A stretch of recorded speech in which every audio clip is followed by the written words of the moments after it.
Assalamualaikum dear fellows, I'm back with another video। और आज हमारे वीडियो का टॉपिक है ई कैट पास्ट पेपर्स।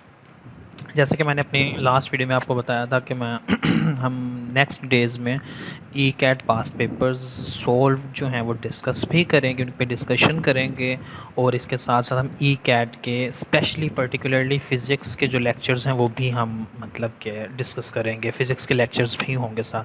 तो वैसे आप ये कमेंट सेक्शन में बता सकते हैं कि आप पहले क्या चाहते हैं, कि मतलब पहले आप लेक्चर सेशन चाहते हैं कि या फिर पास्ट पेपर सोल्व। लेकिन इसके साथ ही आज पहली वीडियो आ रही है पास्ट पेपर से रिलेटेड। तो पास्ट पेपर्स ई कैट में हम जो पेपर्स सोल्व करेंगे उसके बारे में आपको पहले बता दूं कि वो चैप्टर वाइज बनाए हुए हैं, और चैप्टर वाइज भी ऐसे कि जिस जिस साल में है, यानी जो पहला 2006 में, फिर 2007 2008 ऐसे इस तरह चलते हुए जो आए हुए हैं प्रीवियस ईयर्स में, वो सारे MCQs।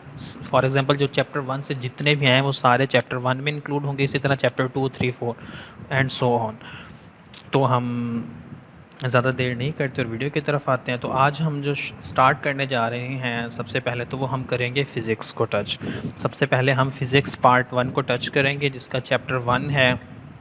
चैप्टर 1 के मतलब ज़्यादा MCQs नहीं आए प्रीवियस ईयर्स में, पिछले कह सकते हैं कि 10-15 सालों में, तो इसलिए हम उसे थोड़ा मतलब कि कम से कम डिस्कशन है, तो इसलिए हमने चैप्टर 2 को भी साथ इंक्लूड कर लिया।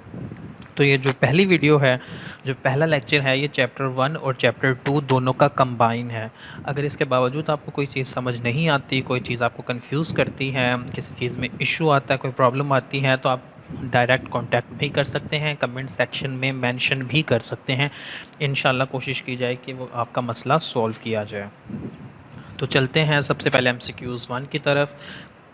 As of earth 1.4 cross 10 raise 17 second, 1.4 cross 10 raise 27, 1.4 cross 10 raise 7, 5 cross 10 raise 17। अच्छा, अब ये MCQs है। वैसे तो ये आपको ज़ुबानी याद होना चाहिए। इन केस अगर आप भूल गए हैं तो आपको एज एयर्स में पता होनी चाहिए, जिससे आप सेकंड्स में चेंज कर सकते हैं। तो जो एज है ना अर्थ की, एयर्स में है वो है 4.54 मल्टीप्लाई बाई 10 रेज 9 ईयर्स। अब इसे हमने कन्वर्ट करना है, तो कन्वर्ट करने के लिए हमने ईयर्स को पहले लेके जाएंगे डेज़ में। तो 365 डेज़ होते हैं, 1 डे में 24 आवर्स आते हैं, तो 24 से मल्टीप्लाई करेंगे। 1 आवर में 60 मिनट्स होते हैं, तो 60 से मल्टीप्लाई करेंगे। और 1 मिनट में 60 सेकंड्स होते हैं, तो 60 से दोबारा मल्टीप्लाई करेंगे। अब यहाँ पे देखें, आंसर दो पॉसिबल हो सकते हैं, क्योंकि आपके पास पेपर में सॉरी 3 आंसर पॉसिबल्स हो सकते हैं। एक तो यानी कि सी ऑप्शन तो इनडायरेक्टली ख़त्म हो चुका है ना, वो हो ही नहीं सकता, नामुमकिन है। अब आपने कंफ्यूज होंगे ए बी और डी के दरमियान, तो आपने देखना है सबसे पहले कि पॉइंट्स कितने ना हो सकते हैं, मतलब कि पावर कितनी इंक्रीज़ हो सकती है।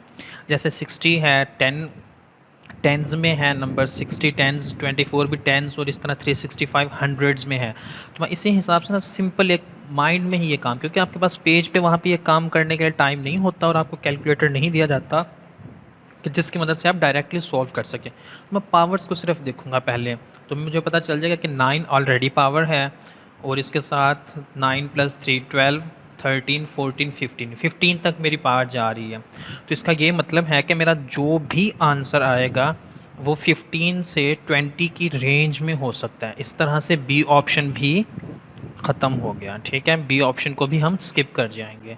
अब कन्फ्यूजन रह गई है ए और डी के दरमियान, क्योंकि ये दोनों पॉसिबल हो सकते हैं। तो इसके लिए आपने क्या करना है कि डिजिट्स को, नंबर्स को मल्टीप्लाई करना है। जो नियरेस्ट पॉसिबल आपको लग रहा हो कि आंसर बन सकता है, चांस बन सकता है, तो उस हिसाब से आप टिक कर देंगे। या अगर आप अपनी गट फीलिंग के साथ जाना चाहें, जैसे कि आप देखेंगे ए और बी दोनों सेम आंसर दिए हुए हैं लेकिन पावर डिफरेंट है, तो आपको लगेगा कि शायद इनमें से एक है, तो उसने कंफ्यूज करने के लिए दिया, तो आप इस हिसाब से भी ए लगा सकते हैं। ई कैट के दौरान आपके पास इतना टाइम नहीं होता, आपकी कैलकुलेशंस स्किल बहुत शार्प होनी चाहिए। जैसे चीज़ को देखें, आपको पता चल जाए कि हाँ इसे ये ऐसे करेंगे, वैसे करेंगे, ये होगा वो होगा, इस तरह ये बन सकता है। क्योंकि आपको वहाँ पे एग्जैक्ट आंसर्स ढूंढना ज़रूरी भी नहीं होता। ज़्यादातर केसेस में, अक्सर क्वेश्चंस में आपको एग्जैक्ट आंसर्स नहीं देखना होता, आपको नियरेस्ट पॉसिबल आंसर का पता होना चाहिए। अगर आपको नियरेस्ट पॉसिबल आंसर का पता चल गया तो आपका काम इतने में चल सकता है। उम्मीद है कि आपको क्लियर हो गई होगी बात। तो क्वेश्चन 2 है the diameter of atom is order of 10 meter. अब देखें एटम की बात हो रही है तो 10 मीटर इम्पॉसिबल, हो ही नहीं सकता। 10 मीटर इम्पॉसिबल, हो ही नहीं सकता। अब बच गया ऑप्शन बी और डी। बी और डी में से एक हो सकता है। अब आपको ये वैसे तो वैल्यू ज़ुबानी याद होनी चाहिए, लेकिन अगर नहीं भी याद तो फिर आपको यही करना पड़ेगा, बी और डी में से एक चूज़ करना पड़ेगा। लेकिन इसका करेक्ट आंसर वैसे बी है, लेकिन एग्ज़ाम के पॉइंट ऑफ व्यू से मैं बता रहा हूँ कि आप ए और सी को तो डायरेक्टली स्किप कर देंगे, क्योंकि एटम बहुत छोटा होता है जो आम आंख से दिखाई ही नहीं दे सकता। तो उसका डेफिनेटली जो एटम का डायमीटर है वो भी बहुत ही छोटा होगा। तो इसलिए जो भी पावर है माइनस वाली तो करेक्ट होगी, लेकिन अब बी और डी दोनों माइनस में हैं, तो आपको अपनी गट फीलिंग के साथ जाना पड़ेगा यहाँ पे। वैसे मैंने अपने नोट्स में भी ये मेंशन किया हुआ है पॉइंट कि कितना होता है। 1 light year is equal to, ये भी आपको ज़ुबानी याद होना चाहिए, और अगर याद है तो बी ऑप्शन बनता है 9.5 क्रॉस 10⁻15 मीटर। क्योंकि इसका कोई ऐसा नहीं है कि आप इसे सॉल्व करना शुरू कर दें और आप कहें कि अच्छा जी इस तरह से मैं सॉल्व करके निकाल सकता हूँ। आ सकता है, लेकिन उसमें टाइम कंज्यूमिंग ज़्यादा हो जाएगी। और ई कैट में सिंपल सी चीज़ ही यही है कि आपके पास टाइम ही नहीं होता। टाइम इज़ मनी, टाइम की वहाँ पर बहुत वैल्यू है, तो आप टाइम वहाँ पे वेस्ट कर ही नहीं सकते। अगर आप चाहें भी तब भी आप टाइम वेस्ट नहीं कर सकते। Which of the following is fundamental quantity, ये भी बेसिक है, आपको बुकिश लाइन है, बुक की लाइन का पता होना चाहिए। 2011 के पेपर में ये आया था। तो टाइम है जी, इसका आंसर बन जाएगा अल्फ़ा। फिफ्थ क्वेश्चन है dimension of force. Dimension force की, अब फोर्स का यूनिट आपको पता होना चाहिए। अगर यूनिट पता है तो वो है किलोग्राम मीटर पर सेकंड स्क्वायर। तो इस हिसाब से पर सेकंड स्क्वायर देखना है तो पर सेकंड स्क्वायर तो सिर्फ सी ऑप्शन में आ रहा है। इसके अलावा पर सेकंड स्क्वायर ए में भी आ रहा है, लेकिन वहाँ पे एल स्क्वायर है, इसका मतलब मीटर स्क्वायर है, तो वो नहीं है। आपका करेक्ट ऑप्शन बन जाएगा सी, चार्ली, MLT-2। इसके अलावा वैसे डायमेंशंस का मैं बता दूं कि डायमेंशंस का टोटल बुक के, मैंने अपनी प्रीवियस वीडियो में भी बताया था, टोटल जो बुक की जितनी भी डायमेंशंस हैं वो ऑलरेडी मैंने सॉल्व करके बना के रखी हुई हैं। वो एक पेज, कंप्लीट पेज है जिस पे पूरी बुक के हर यूनिट की डायमेंशन लिखी हुई है। तो वो आप जब हम क्लास सेशंस रखेंगे, डिस्कशंस रखेंगे, तो डिस्कशन में आप वो देख भी सकते हैं। Question number 6 है in the experiment the uncertainty in the value of a resistor is 2%. Furthermore, the uncertainty in potential difference across the same resistor is 1%. The uncertainty in power loss is in the resistor is approximately 4%, approximately 3%, approximately 5%, approximately 6%. तो इससे solve करके देखा था। ये 2016 के paper में आया था। ये जो क्वेश्चन है 2016 ई कैट 2016 में आया था। तो सबसे पहले तो आप यूज़ करेंगे फार्मूला पावर के लिए। पावर के लिए फार्मूला हमने यूज़ किया है P = V² divided by R। अब जहाँ तक मुझे याद है हम जो एरर्स होते हैं उन्हें हमेशा ऐड करते हैं, तो ऐड कर लेंगे। यहाँ पे भी V² प्लस R हो जाएगा। V² पावर है, जैसे लॉग की प्रॉपर्टीज़ में होता है, तो पावर शुरू में आ जाएगी 2V प्लस R बन जाएगा। अब हमने सिंपली V की वैल्यू पुट करनी है और R की वैल्यू पुट करनी है, और उससे हमारा आंसर आ जाएगा A 4%। और ये की से वेरीफाइड आंसर है, मतलब कि फार्मूला यही लगेगा। अगर किसी को कन्फ्यूजन हो रही हो तो फार्मूला, क्योंकि पावर के 3 फार्मूलेज़ हैं, आप लोगों ने देखे हुए होंगे, तो उनमें से तीनों में से यही फार्मूला यहाँ पे आता है। अच्छा जी, क्वेश्चन 7 बहुत इम्पोर्टेंट है, बहुत लेंथी भी है और देखने में बहुत ख़तरनाक भी है, मतलब मुश्किल लगेगा। The period of oscillation of a pendulum T, time period given है 2π divided by L/G under square root. Measured value of L is 10 centimetre, known to 1 millimeter accuracy, and time for 100 oscillation is observed to be 100 second, correct to the nearest second. The accuracy of determination of G, जी की value हमने find करनी है और उसकी accuracy देखनी है कि कितने % चांसेस है कि वो एक्यूरेट आएगा गिवन डाटा की बेस पे। जी की वैल्यू जो है approximately 3%, approximately 5%, approximately 15%, approximately 10%। Solution आपके सामने शेयर किया गया है, आप वहाँ से भी डायरेक्ट देख सकते हैं, लेकिन उसमें मैं सरसरी एक एक्सप्लेन कर सकता हूँ। अगर इसमें कोई चीज़ कोई पॉइंट समझ ना आए तो उस पॉइंट के बारे में आप पूछ भी सकते हैं।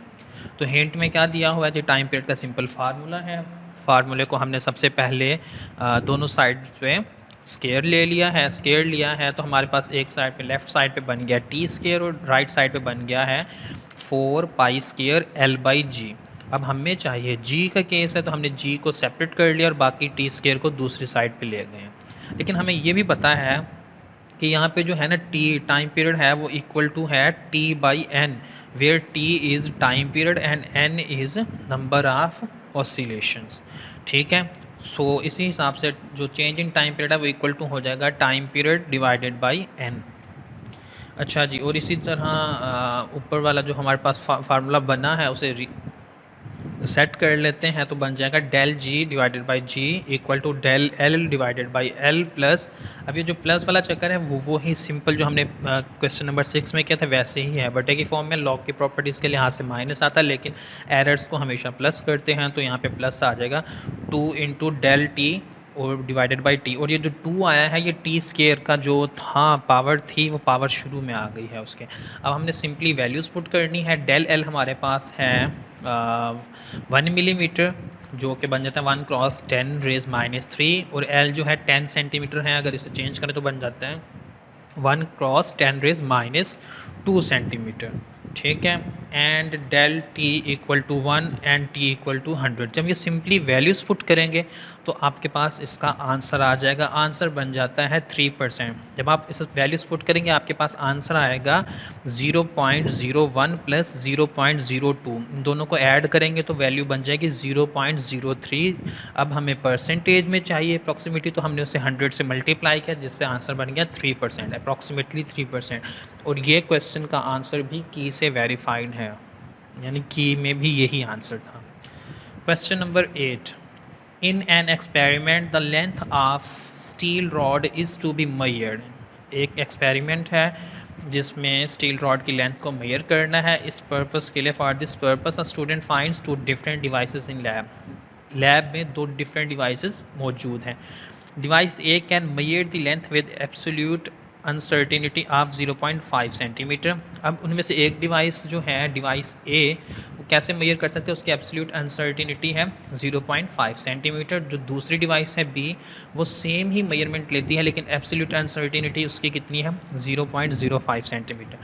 For precise measurement the student should, अच्छा कौन सी डिवाइस अब कहता है कि यूज़ करनी चाहिए, use only device A to measure the length, use only device B to measure the length, use the average of measurements obtained using device A and B, use the minimum of measurements obtained using device A and B। अब इसका answer बन जाता है B, use only device B to measure the length। अब इसकी वजह क्या है, तो सिंपल सा एक रिलेशन अपने माइंड में बिठा लें, क्योंकि इसे सॉल्व करने की ज़रूरत ही नहीं, ना कोई डाटा गिवन है कि सॉल्व करना पड़े। जो प्रिसिजन है ना वो इन्वर्सली प्रोपोर्शनल है एब्सोल्यूट अनसर्टिनिटी के, यानी एब्सोल्यूट अनसर्टिनिटी की वैल्यू कम होगी तो प्रिसिजन बढ़ेगी। जैसे कि यहाँ पे बी के केस में एब्सोल्यूट अनसर्टिनिटी 0.05 सेंटीमीटर है जो कि 0.5 सेंटीमीटर से कम है। तो इस वजह से जो डिवाइस बी है वो मोर प्रिसाइज होगी, उसका डाटा मोर एक्यूरेट होगा, आंसर उसका मोर एक्यूरेट आएगा। अच्छा जी, इसके साथ ही हमारा ये ई कैट 2017 के पेपर में आया था और ये भी आंसर की से वेरीफाइड है। ठीक है, और इसके साथ ही हमारा चैप्टर 1 कंप्लीट होता है और आंसर की भी इसके नीचे दे दी गई है। अगर किसी को मतलब सुनने में कोई इशू आया हो, ना पता चला हो, तो आंसर की भी गिवन है। आप आंसर की का स्क्रीनशॉट अलग से लेके क्वेश्चंस को दोबारा टैली भी कर सकते हैं। और उम्मीद करता हूँ कि आपको चैप्टर 1 का लेक्चर अच्छा लगा होगा और पता भी नहीं चला देखते देखते 15 मिनट्स भी निकल गए हैं। तो मेरे ख्याल से चैप्टर 1 और चैप्टर 2 को सेपरेट ही करना चाहिए। और उम्मीद करता हूँ कि आपको मज़ा आया होगा सुनने में, चीज़ें कुछ नई चीज़ें सीखने को मिली होंगी और कुछ मे बी पुरानी चीज़ें रिपीट हुई हों। मैं अपनी तरफ से कोशिश करूँगा कि ज़्यादा से ज़्यादा जो हो पॉइंट्स जो हों एक्सप्लेन कर सकूं, ताकि अंडरस्टैंडिंग हो। यानी अगर किसी बच्चे की एफएससी से अंडरस्टैंडिंग ज़्यादा बेहतर नहीं भी रही, एफएससी में नहीं उसे ज़्यादा चीज़ें क्लियर रहीं, तो अब एटलीस्ट उसकी जो है अंडरस्टैंडिंग वो बेहतर हो सके, ताकि आप ई कैट में अच्छा परफॉर्म कर सकें। उम्मीद करता हूँ आपको ये वीडियो अच्छी लगी होगी, और अपने दोस्तों के साथ ये वीडियो शेयर ज़रूर करें और हमारा चैनल सब्सक्राइब ज़रूर करें। आपको फ्यूचर में इससे अच्छे से अच्छा, यानी हमारा कंटेंट जो है वो ऊपर से ऊपर जाएगा। इंशाल्लाह कोशिश होगी कि ऊपर से ऊपर लेके जाएं, नीचे ना हो, उसका जो एक ग्राफ हो वो हमेशा ऊपर ही जाता रहे, तो आप इंजॉय करेंगे। तो thank you so much for listening and for watching, और अपने दोस्तों से शेयर करें और हमारे चैनल को सब्सक्राइब करें। अल्लाह हाफिज़।